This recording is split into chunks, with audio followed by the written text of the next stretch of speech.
Sometimes we want to get a tick or a cross into our Word or Excel documents, and this video is going to show you how to do that. This is in Microsoft Word 2016, but it's the same with all the other Office products, and most word processors and spreadsheet packages have exactly the same functionality in them. So the way we do this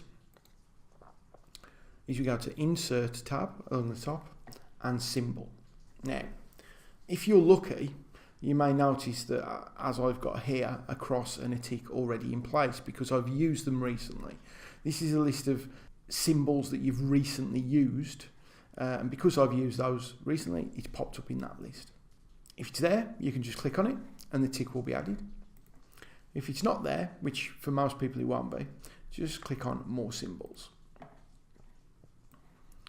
Now, what comes up here can be dependent on your system, but what you need to do is in the font, make sure that you select Wingdings.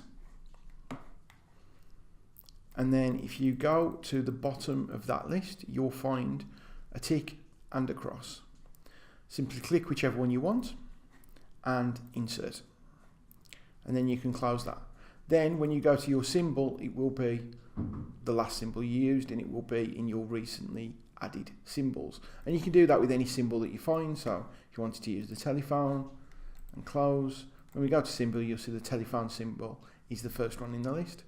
If you use the cross, when we go in, cross will be the first one in the list. So that's how we add different symbols like the tick or the cross into Microsoft Office.